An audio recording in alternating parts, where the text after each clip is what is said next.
Okay, in this podcast we're going to be reviewing Unit 1, which is the Chemistry of Life, and Standards 1.1, 1.2, and 1.3.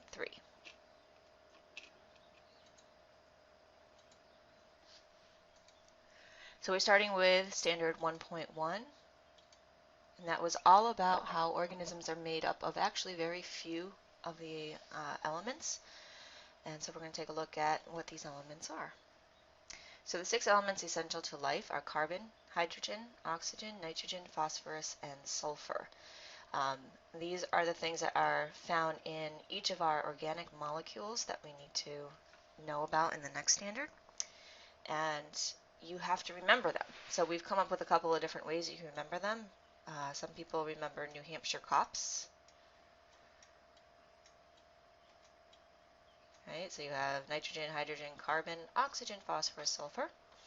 There's CHNOPS. Whatever you need to do, you need to remember these 6 essential elements to life. The most important of those elements, the one that is essential definitely to all life and is found in every type of organic molecule we're going to talk about, is carbon. Carbon has some unique qualities to it that makes it essential to life.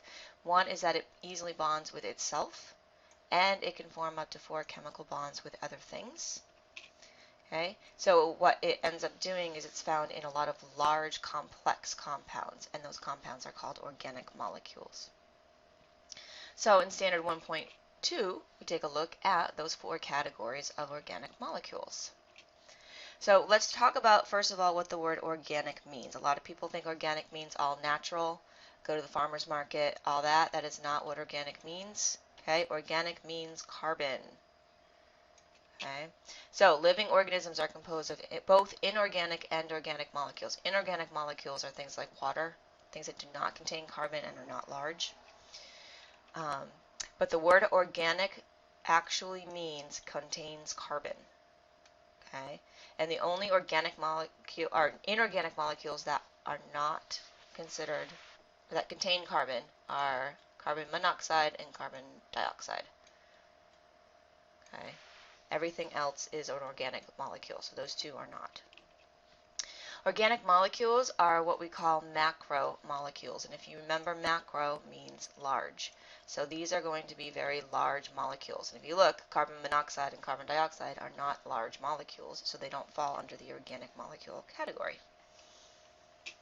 Now, when we talk about our macromolecules, they are all polymers that are made up of smaller building blocks called monomers. So if you remember, poly means many. So if you take many monomers, which means 1, and put them together, you get a polymer. Okay? So each of our organic molecules works in this polymer-monomer type of pattern. So our first organic molecule is the carbohydrate. The monomer of the carbohydrate is the monosaccharide. Okay? This means 1 sugar. Carbohydrates are sugar. Okay, and you put a bunch of monosaccharides together, you get the polysaccharide, which is many sugars. And that one's probably the easiest one to remember. Proteins, the monomer of a protein is the amino acid. You put a bunch of amino acids together, you get a polypeptide. Nucleic acids, the monomer is a nucleotide. You put a bunch of nucleotides together, you get a polynucleotide. And then there's lipids. Lipids are a little bit different. They don't follow this pattern quite as easily. There's actually 2 types of monomers, glycerol and fatty acids, that are going to combine together. They're going to make something called a triglyceride. And the triglyceride has 3 fatty acids in it. So we'll take a look at that. So we're going to start with carbohydrates. Remember that carbohydrates serve as energy. It can be short-term energy or it can be short-term energy storage. So we can get quick energy out of it from things like sugar, or we can store that energy short-term in things like starch and glycogen. Carbohydrates also can play a structural role in different kinds of things like plants, bacteria, insects.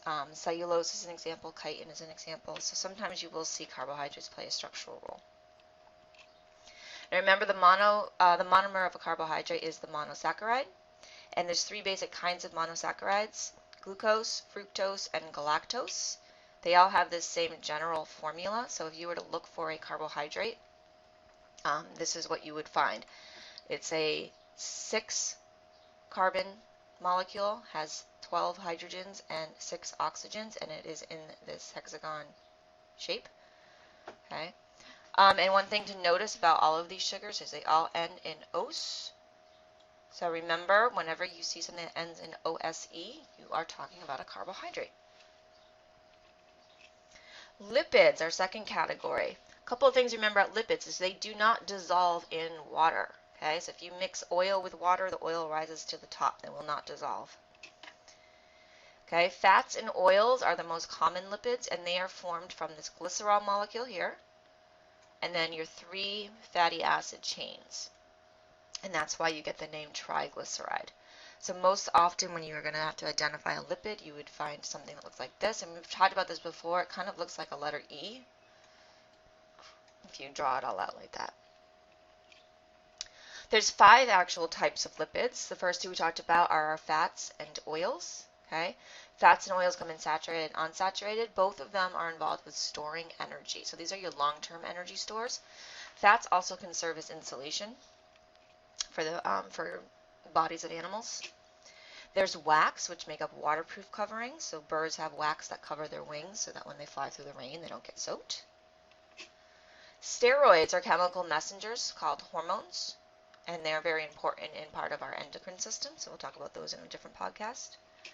And then phospholipids make up cell membranes. So we'll do a little bit more with phospholipids a little bit later on. But all of your cells have membranes that surround them, and they're made of things called phospholipids.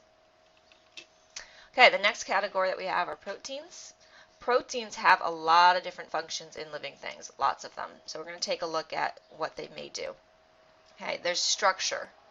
So remember, your proteins are what you look like, your muscles, your bones, everything that makes you who you are is because of your proteins. So that's structural.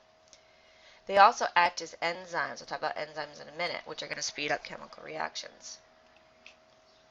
Antibodies, which are going to fight diseases, those are proteins. They serve to transport stuff around the body. Hemoglobin is a very good example of this. It carries oxygen in your blood. There's also proteins that are going to allow things to cross the cell membrane. So sometimes we need to get things in and out of the cell membrane, but those things can't do it on their own, so proteins are going to help. And remember, proteins are an expression of our genes. So if you have blue eyes and brown hair, that's because of the proteins that you make you look like that. So taking a look at the structure of proteins, proteins are made of monomers called amino acids. And remember, there are 20 different amino acids. They all have this same basic structure up here. And the key to an amino acid is that it contains nitrogen.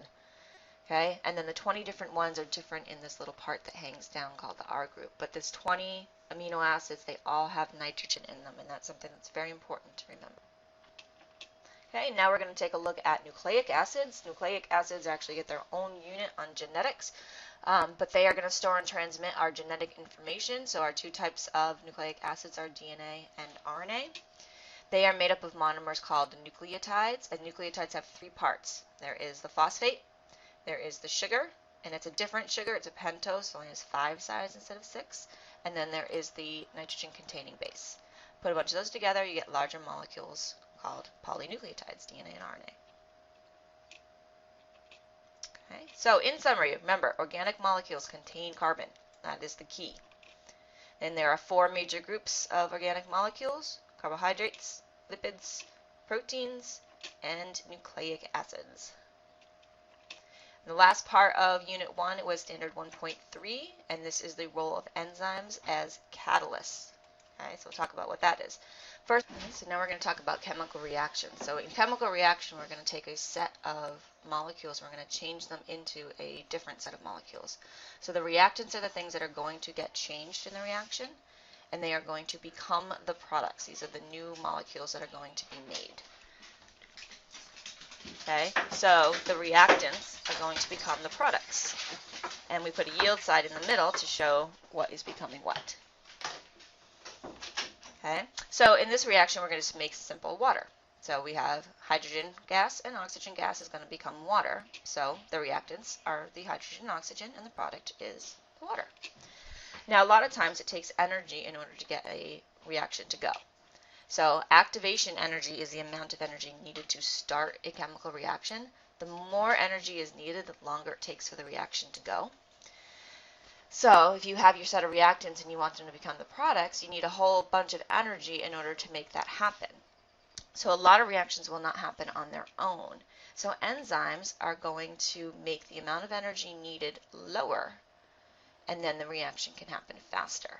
And it makes so the whole thing can go faster by making it need less energy to occur. So the way enzymes can do this is they actually have a substrate. Each enzyme has certain types of chemicals that it can do its work on. And the way the enzyme knows which ones it can work on is there is an active site on the enzymes. Remember, enzymes are proteins, so they fold in a certain way, and they have this special site on them where the substrate will fit directly in. Those substrates, once they are stuck onto the enzyme, will then be converted to the products. And then the enzyme actually is unchanged, and it can go and find more substrates to do work on. Okay, so here is our enzyme, and in here right there is the active site. Okay, and if you notice, the substrate will fit right into that active site, and here they are together. The reaction will happen, and then you end up with your enzyme unchanged, and there are your two products. Without the enzyme to make this thing become these two things, it could take a really long time, so the enzyme kind of brings it together and helps the reaction along. Now remember, when we name enzymes, enzymes are named in two ways. One, they're named for the reaction that they catalyze, so lactase is going to break down lactose. But also, more importantly, almost all enzymes end in ase, okay, amylase, DNA polymerase, catalase. So remember, if you see something that ends in ASE, then you are talking about an enzyme. Okay, so remember, many chemical reactions require energy to occur. That's the activation energy. Enzymes are proteins that are going to lower the activation energy, and that makes the reaction go faster. They are also highly specific. So enzymes are only going to work with certain substrates, and they only work at the best conditions, temperature and pH. So remember, we talked about how enzymes are like a lock and a key. Your key will open your door to your house, but not your neighbor's door. That's how enzymes work.